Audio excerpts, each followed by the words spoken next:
Halo, perkenalkan, nama saya Dia Retnoanggreni dengan NIM 211510707036. Perkenalkan, nama saya Gibralda Madasari Dinender dengan NIM 212410102024. Perkenalkan, nama saya Rifa Salsabila Pratiwi dari kelompok 3. Saya Abiyakilah dengan NIM 21151001090. Di sini saya akan membahas tentang latar belakang negara Prancis yang menganut paham liberalisme. Prancis adalah negara merdeka di Eropa bagian barat dan merupakan pusat pemerintahan yang besar. Prancis juga dinobatkan sebagai negara terbesar nomor 3 setelah Rusia dan Ukraina. Prancis merupakan negara semi-presidensial dengan mengangkat nilai-nilai liberty, equality, dan fraternity. Prancis menjadi negara yang terlibat dalam sejarah penting dalam sejarah Eropa. Prancis juga menjadi salah satu negara yang turut menjadi sejarah penting dalam lahirnya paham liberalisme di Eropa. Lahirnya paham liberalisme di Prancis tidak terlepas dari sejarah revolusi Prancis tersebut. Setelah Perang Dunia Kedua, Prancis aktif mempromosikan nilai-nilai liberal dan demokrasi di Eropa. Selain itu, Prancis juga menjadi salah satu negara yang menginisiasi terbentuknya lembaga Uni Eropa sebagai solusi pasca perang panjang yang terjadi di Eropa. Di sini saya akan menjelaskan tentang penerapan paham liberalisme di Prancis dalam bidang sosial, hukum, politik, serta keagamaan. Di bidang politik sendiri, Prancis menggunakan sistem presidensial di mana kekuasaan tertinggi berada di tangan presiden, sedangkan presiden memberikan otonomi kepada pemerintah lokal untuk mengurus serta mengatur rumah tangganya sendiri berdasarkan potensi dan kebutuhannya. Ini tercakup pada UU tahun 1982 tentang hak dan kebebasan communes, departments, dan region. Di bidang hukum sendiri, Prancis menggunakan sistem hukum sipil, di mana hukum berasal dari peraturan tertulis, sehingga hakim tidak membuat tapi malah mengartikan hukum itu sendiri. Prinsip dasar hukum Prancis tertulis di dalam Code Civil de France atau Code Napoleon yang diproklamirkan pada tahun 1807 di bawah kekuasaan Napoleon Bonaparte. Dalam bidang keagamaan, Prancis menganut paham sekularisme di mana urusan agama dipisah dari urusan kenegaraan. Artinya, agama merupakan masalah yang sangat sensitif di Prancis. Penggunaan atribut agama di ruang publik dianggap sebagai sesuatu yang membahayakan nyawa penganutnya.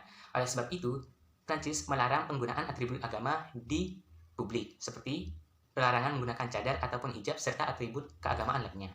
Di bidang sosial budaya sendiri, Prancis telah memainkan peran penting dalam pengembangan seni modern, film, fashion, dan makanan.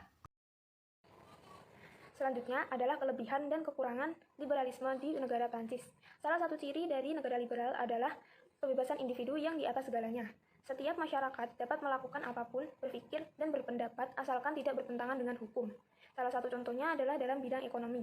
Liberalisme menghendaki sistem ekonomi besar, yaitu setiap masyarakatnya, setiap individunya berhak bebas melakukan usahanya. Pemerintah tidak boleh turut campur dalam urusan pribadi. Hal ini bagus karena akan terdapat persaingan-persaingan yang akan membuat barang dan jasa yang dihasilkan akan lebih berkualitas. Contohnya adalah di Paris terdapat banyak brand-brand fashion yang terkenal dan berkualitas.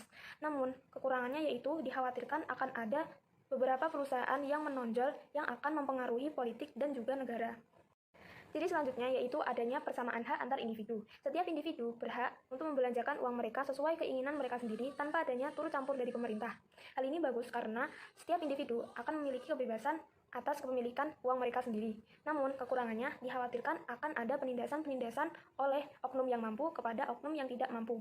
Yang kaya akan semakin kaya dan yang miskin akan semakin miskin. Negara hanya sebagai alat. Kelebihannya yaitu setiap masyarakat dianggap dapat memenuhi kebutuhannya sendiri, sedangkan negara hanyalah merupakan suatu langkah saja ketika usaha yang secara sukarela masyarakat telah mengalami kegagalan. Kekurangannya yaitu dikhawatirkan negara itu sendiri kehilangan eksistensinya. Selanjutnya yaitu hak individu diakui negara. Menurut negara yang menganut liberalisme termasuk Perancis, unsur dari terbentuknya negara adalah individu. Maka kebebasan dari individu sangatlah diperhatikan. Tanpa menghormati dan melindungi kebebasan individu, sebuah negara berpaham liberalisme tidak akan terwujud dan akan terjadi ketidakseimbangan sistem pada negara tersebut. Hal ini merupakan kelebihan. Contohnya adalah dalam memilih agama. Setiap masyarakat bebas menentukan kepercayaan mereka tanpa kekangan dari manapun, termasuk dari pemerintah. Dan yang terakhir, karena peran negara yang terbatas, pemerintah tidak dapat leluasa turut campur dalam menentukan kebijakan-kebijakan dalam segala bidang. Maka tidak heran seperti yang saya katakan tadi, negara hanya sebagai alat. Kelebihannya yaitu masyarakat tahu kemana tujuan mereka dan mereka akan merealisasikannya melalui kebijakan-kebijakan yang dilakukan dengan demokrasi tadi. Namun kekurangannya dikhawatirkan akan adanya penyimpangan-penyimpangan. Sebagai contoh yaitu dalam mekanisme pasar. Itu kan pemerintah tidak turut campur. Dikhawatirkan akan ada harga-harga yang menyimpang dan akan merugikan masyarakat konsumen. Pancasila sebagai ideologi buatan manusia juga memiliki kelebihan dan kekurangan. Kelebihannya adalah nilai-nilai positif yang ada pada Pancasila diambil dari berbagai macam ideologi yang ada di dunia. Yang kedua, Pancasila bersifat fleksibel. Ada juga kekurangannya, yaitu dapat menimbulkan berbagai macam tafsir dari orang yang berbeda. Bagaimana jika paham liberalisme atau liberal diterapkan di Indonesia? Apakah akan sesuai atau tidak? Mari kita bahas bersama-sama.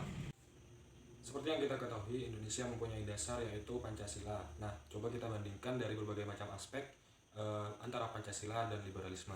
Yang pertama adalah aspek agama. Di Indonesia sendiri menerapkan ketuhanan yang Maha Esa, sedangkan untuk liberal mereka membebaskan untuk tidak terikat dengan agama manapun, sehingga liberal ini cenderung lebih banyak ateis daripada yang beragama.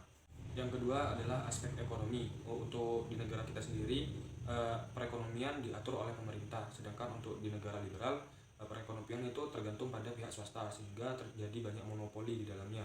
Selain tiga aspek tadi, masih banyak hal-hal kontradiktif tentang liberalisme yang tidak sesuai dengan kaidah, norma-norma maupun budaya yang ada di Indonesia, sehingga kelompok kami sepakat bahwa liberalisme tidak cocok jika diterapkan di Indonesia.